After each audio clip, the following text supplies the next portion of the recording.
Bismillahirrahmanirrahim. Assalamualaikum warahmatullahi wabarakatuh. Perkenalkan, nama saya Faiduni Amal Hamdani dengan NIM 1600861201 ingin menjelaskan sedikit tentang proposal skripsi dengan judul pengaruh disiplin terhadap kinerja pegawai kantor kecamatan Gunung Hitam.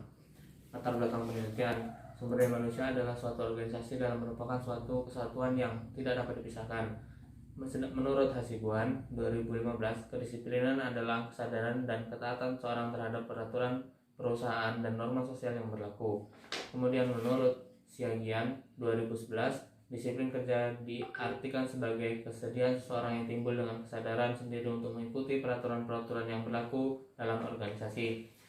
Pada penelitian ini, yang menjadi objek penelitian adalah pegawai kantor Kecamatan Hitam Kabupaten Bandung Barat. Kantor kecamatan mempunyai tugas pokok yakni pelaksanaan sebagai kewenangan pemerintah daerah dalam menangani urusan otonomi daerah.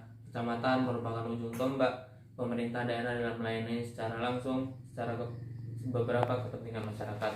Kemudian rumusan masalah. Berdasarkan definisi masalah yang telah dijelaskan di atas, maka masalah yang akan diteliti dalam penelitian ini adalah: 1.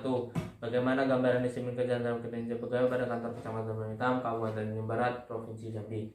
Kemudian 2. Bagaimana pengaruh disiplin kerja terhadap kerja pegawai kantor Kecamatan Gunung Hitam, Kabupaten Bandung Barat, Provinsi Jambi. Kemudian 4. Tujuan penelitian. Berdasarkan rumusan masalah di atas, maka tujuan penelitian sebagai berikut: 1. Untuk mengetahui dan mendeskripsikan disiplin kerja terhadap kinerja pegawai pada kantor Kecamatan Gunung Hitam, Kabupaten Bandung Barat, Provinsi Jambi.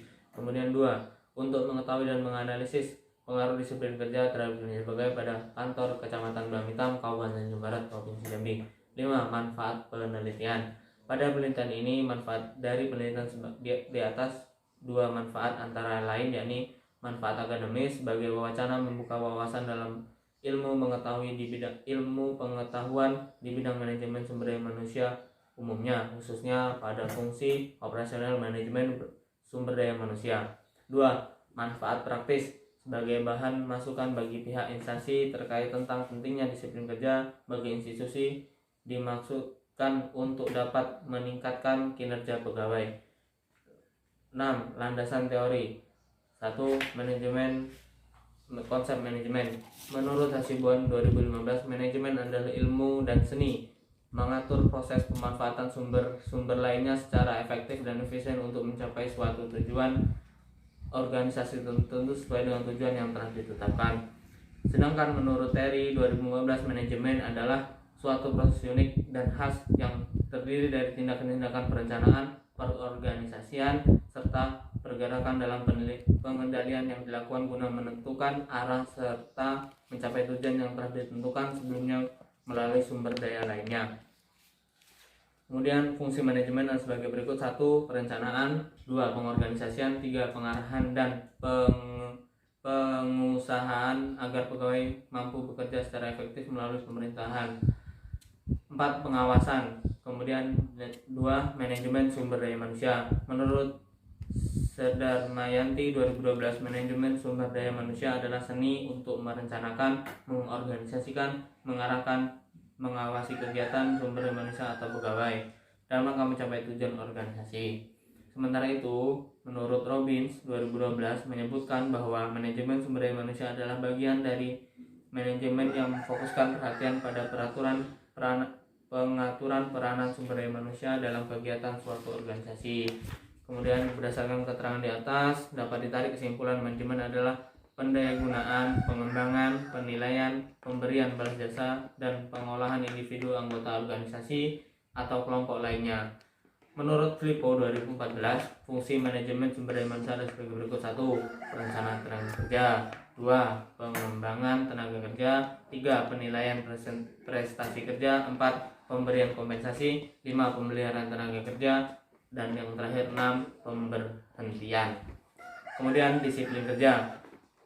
Menurut Filippo 2015, mengartikan disiplin sebagai suatu kondisi tercipta dan terbentuk melalui proses dari serangkaian perilaku yang menunjukkan nilai-nilai ketentuan, menilai nilai ketaatan, kepatuhan, kesetiaan, keteraturan, dan ketertiban.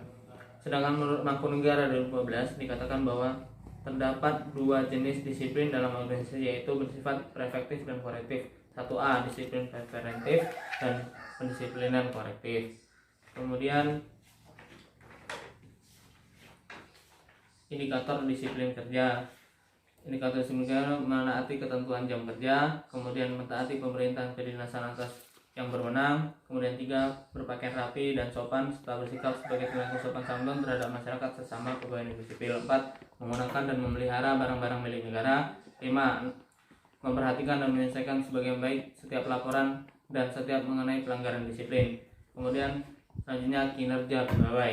Menurut Shimamura 2015, kinerja atau performance mencakup pada kadar pencapaian tugas-tugas yang membentuk sebuah pekerjaan pegawai.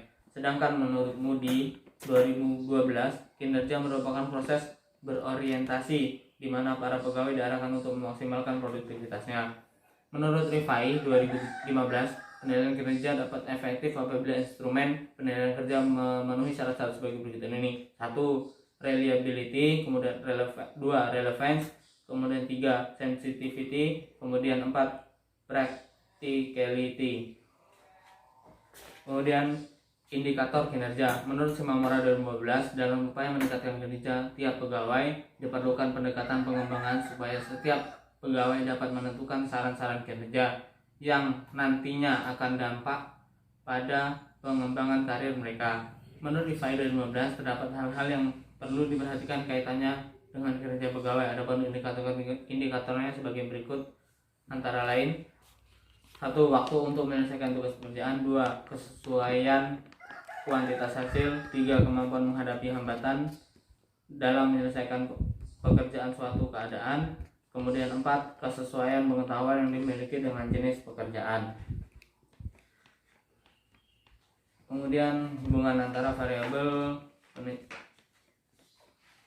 kemudian kerangka pemikiran. Kerangka pemikiran merupakan suatu alur dari pemikiran pada penelitian ini dalam menjabarkan dalam rumusan masalah yang telah dikemukakan pada pokok pembahasan terlebih dahulu. Kemudian variabel S, ketentuan. 1, ketentuan dalam kerja. 2, ketaatan pada atasan. 3, kepatuhan melaksanakan ketentuan. 4, berlaku baik, menggunakan dan menjaga barang milik pemerintah. 5, pelaporan pekerjaan menurut PP nomor 53 tahun 2010. Kemudian variabel Y, waktu menyelesaikan pekerjaan, kesesuaian kualitas pekerjaan, kemampuan menghadapi hambatan, kesesuaian pengetahuan. Metode penelitian ini dalam penelitian lapangan ataupun survei. Kemudian jenis dan data sumber. 1, data primer, dan 2, data sekunder. Kemudian metode pengumpulan data. 1, penelitian daftar pustaka atau daily research. Kemudian penelitian lapangan atau field research. Kemudian 4, metode analisis data. 1A, deskriptif kualitatif. B, deskriptif kuantitatif. Cukup demikian penjelasan proposal kami. Apabila ada kekurangan kami mohon maaf. Wabillahi taufiq wal hidayah. Assalamualaikum warahmatullahi wabarakatuh.